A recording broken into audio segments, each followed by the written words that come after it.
Welcome, Graham Smith from ALEC here again. This presentation takes you through what you need to know about Section 1 of this training, the New Zealand context. And this is the first of two presentations that cover this material. You may wish to refer to your study guide or assessment guide for further information.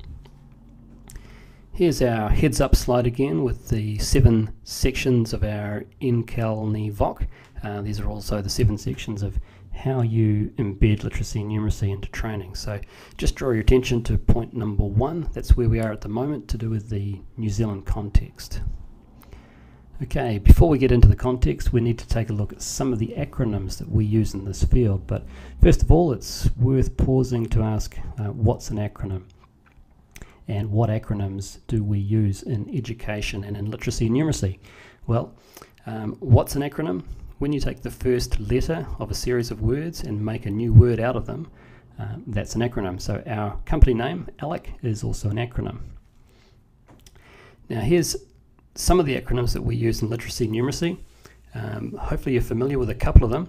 If we start on the left-hand side there, ICT, Information Communications Technology. Underneath that, DOL, TEC, MOE, some government departments.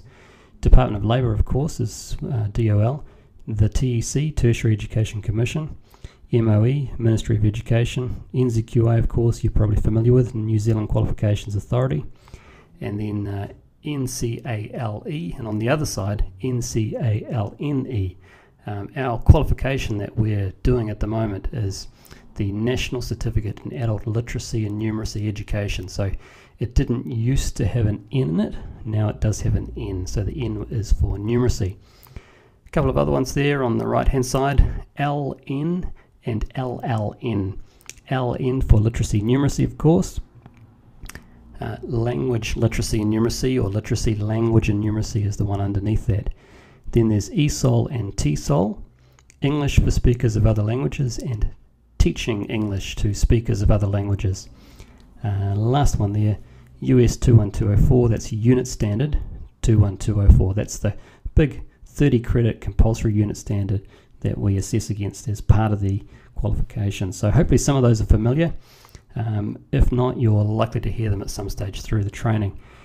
Also worth thinking about your own industry. What acronyms do you use? Does your industry have its own technical language and jargon? And I like to raise that point because at the start of any new training, you need to pause and just make sure that your learners are familiar with the technical jargon and the acronyms that you use in your trade as well. So that's what we're trying to do here, just make sure you're familiar with what we're talking about. Alright, so on to the context for adult literacy and numeracy in Aotearoa, New Zealand. There's about 6 things we need to talk about, and we won't cover them all on this presentation, but just to highlight things that you need to be thinking about for your first assessment.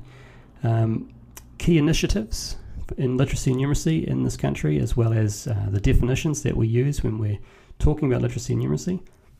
Reasons for low levels of literacy and numeracy, and the impact of low levels of adult literacy and numeracy.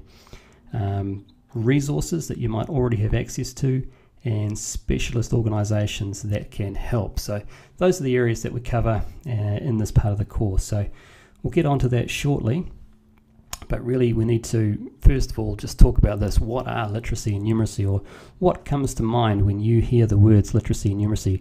What kind of connotations do these words have for you or for your learners? So you might want to pause and think about that for a minute. We've also got some more formal definitions that we work with.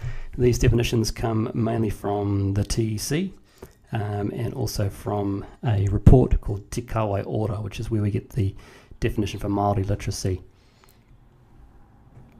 I'll just read through them. You can find these in your study pack, but here they are. Literacy.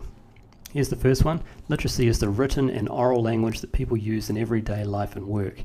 A person's literacy refers to the extent of their oral and written language skills and knowledge, and their ability to apply these to meet the varied demands of their personal, study and work lives. The reference for these, by the way, is in the study material as well. Here's the definition for numeracy. Numeracy is the bridge between mathematics and real life. A person's numeracy refers to their knowledge and understanding of mathematical concepts and their ability to use their mathematical knowledge to meet the varied demands of their personal, study and work lives. I really like that one because it gives me a picture to think about. Numeracy is the bridge between mathematics and real life. Here's number 3. This is the one that we're most interested in to do with this particular training. This is the definition for embedded literacy and numeracy, which is the explicit teaching and learning of literacy and numeracy within the context and tasks of another, usually vocational, subject or skill. For example, panel beating, or carpentry, or engineering, or hairdressing, and so on. Number 4. This is the definition from Māori literacy. Literacy is the lifelong journey of building the capacity to read and shape Māori and other worlds. So just pause for a minute to think about what we mean when we put inverted commas, those little dits around the word read. I think all of us read different things. We read words and we read the world around us. So just a series of 3 images for you to have a think about what it means to read with inverted commas when you look at people or when you see things in front of you. So what do you see? What do you read when you see these images? One more to come. Here we go. People pick up different things, and I won't go into it here, but it's just for you to think about, what does the word read mean? Is it always about words on a page, or can we read other things as well? Now, the implication, of course, is that yes, we all can read in different ways. So there's literacies other than just dealing with the written word. More on that in your study material as well in relation to the definition for Māori literacy and numeracy. We can also look at the situation in New Zealand for literacy and numeracy as a whakapapa, a history or a genealogy, and we can look back to the past and look at what's been done. We can look at what's going on now and also look ahead to the future. So again, we won't get time to go into every single aspect in these presentations, but just something for you to think about as you're working through your assessment task.